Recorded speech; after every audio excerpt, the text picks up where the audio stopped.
À l'avant-dernière des délibérations, c'est celle qui est classique, concernant les comptes rendus que je dois vous faire sur ce qui m'a été délégué par le conseil municipal en matière d'expert en justice et en matière de contrat ou convention. En général, l'expert en justice, la plupart des conseils, je vous dis, néant. Là, il y a une actualité judiciaire absolument débordante depuis notre, parce que c'est entre chaque conseil. Donc, depuis notre conseil de juillet, il y a eu 4 procédures, 2 où nous sommes attaqués, donc il s'agit de défendre la commune en justice, et 2 où le jugement a été rendu. Alors, de quoi s'agit-il? Pour les 2 attaques nouvelles, nous avons un recours contentieux à l'encontre d'une décision d'opposition que nous avons prise le 19 avril au sujet d'un projet de véranda. Et que ce projet, eh bien, il était non conforme, enfin, après analyse de nos services, il était non conforme aux règles du PLU. Nous avons fait une décision d'opposition.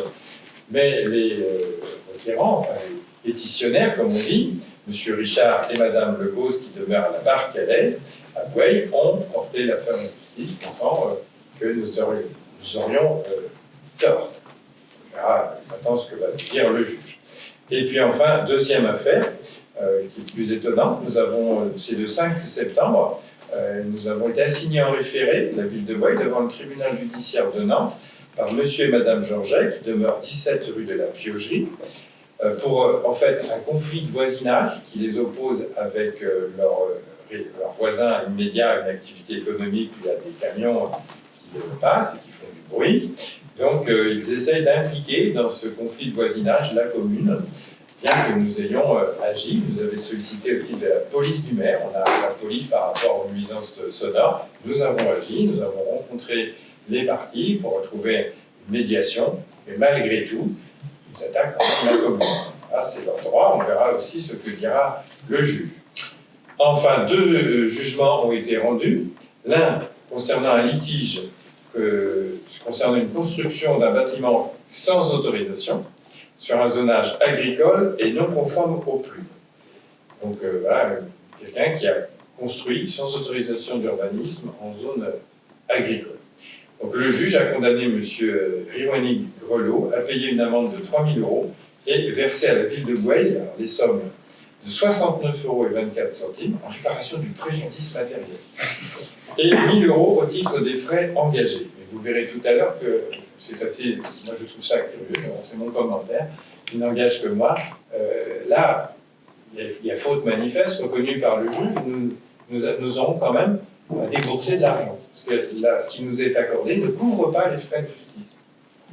Ça m'étonne, mais c'est comme ça. Et puis, 4e affaire en justice, là aussi un jugement a été rendu sur une requête en annulation d'une opposition à une déclaration préalable et d'un abattage non autorisé. De quoi s'agit-il? Sur un terrain qui était très boisé, une indivision d'une famille de Chiron avait souhaité donc faire la création de lots à bâtir. Nous avions fait une opposition au motif que ce terrain était très boisé avec des arbres de haute tige et que nous ne souhaitions pas, puisqu'il était dans les espaces proches du rivage, qu'il soit déboisé. Donc nous avions fait un refus et puis là, il se trouve que là, le terrain, qui n'était pas classé, il n'était pas espace boisé classé, eh bien les propriétaires l'ont complètement, pas complètement, mais en très très grande partie déboisé. Et ils ont redéposé la même demande.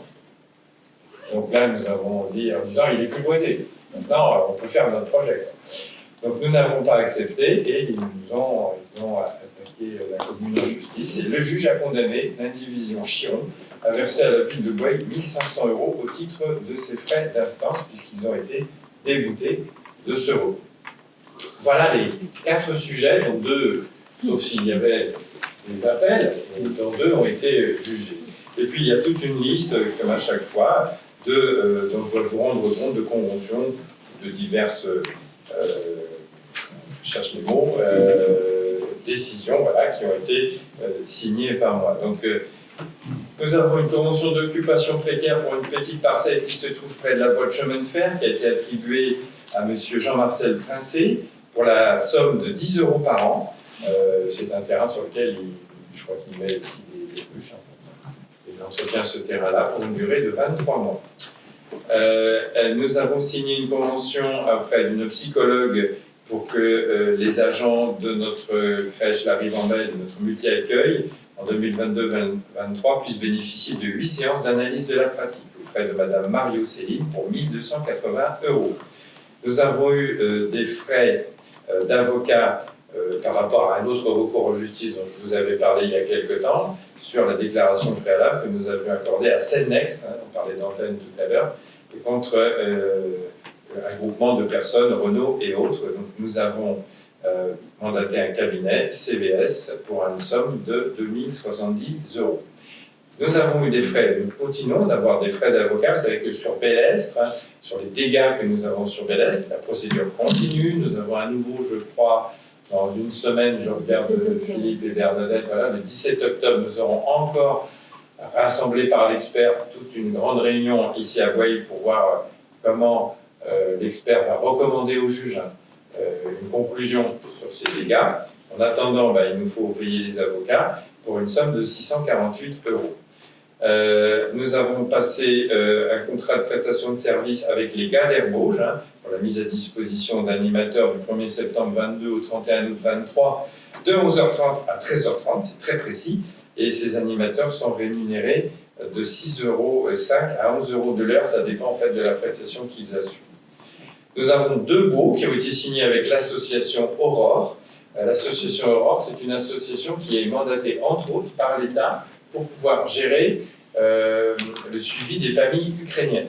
Nous en avons dans des bâtiments qui appartiennent à la mairie, au 1 rue de Nantes et au 3 rue de Nantes. Donc, rue de la Gare. Oui, merci. Donc, 1 rue de la Gare et 3 rue de la Gare. Et donc, c'est l'association, en fait, qui verse un loyer, puisqu'elle reçoit de l'argent de l'État, et elle nous verse un loyer. En l'occurrence, pour le 1 rue de la Gare, c'est 210 € par mois, et pour le 3 rue de la Gare, c'est 260. Un logement qui est plus grand.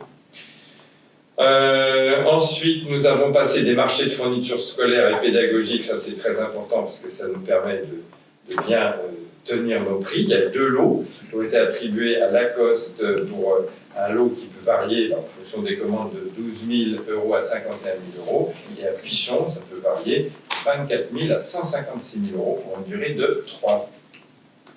Nous avons également signé des marchés de fourniture, installation et infogérance informatique auprès de la société APS.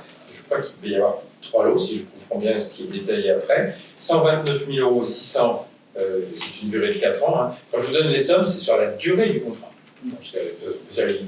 Ça fait beaucoup par an, c'est à diviser par 4 ans. Donc 129 600 € en infogérance, 284 000, c'est important, c'est la mise à jour, mais logiciel, mais c'est même pas que la mise à jour, c'est les licences à financer ces mises à jour et licences informatiques. Et 124 800 €, c'est sur les fournitures de postes de travail. Le renouvellement en fait, de notre matériel informatique, vous voyez, vous divisez par 4, ça vous donne une idée de ce qu'on fait tous les ans en mairie. Et Madame Sylvain veut nous préciser. Ah oui, oui. C'était des marchés effectivement à bonne commande, en ce qui concerne en particulier la fourniture des postes. On n'est pas obligé de consommer si les ordinateurs tiennent le coup. Et puis derrière, il y a encore quelques petits bouts derrière. Je crois que c'est juste qu'il y a du spectacle. Il y a les frais d'avocat, voilà, que je vous disais tout à l'heure. L'affaire qui a opposé la ville à M. Grelot, eh bien, nous avons 3 000 €. 3 000 € auprès du cabinet CVS, alors que vous avez vu tout à l'heure que le juge nous accorde généreusement 1 000 €. Alors que c'est quand même de quelqu'un qui a fait quelque chose qui est condamné. Mais c'est la ville qui doit quand même débourser 2 000 €. J'ai du mal à comprendre. Nous avons donc acheté plusieurs spectacles là, auprès de l'association Breakdance Lyonnaise pour un spectacle qui va avoir lieu le 15 octobre auprès de la compagnie S de Sport pour 2 743 €. Nous avons un contrat de spectacle aussi, une session de spectacle avec Mélodie en Rêve pour le 3 décembre pour 1 200 €. Et puis enfin, un contrat de spectacle auprès de l'association Union Orchestrale 44 pour cette fois le spectacle musical du 28 janvier 2023 pour un montant de 2 000 €. Et puis des frais d'avocat pour l'autre affaire, maintenant Boyer-Georget, qui sont fixés à 216 € l'heure de travail du cabinet CVS. Vous avez tout.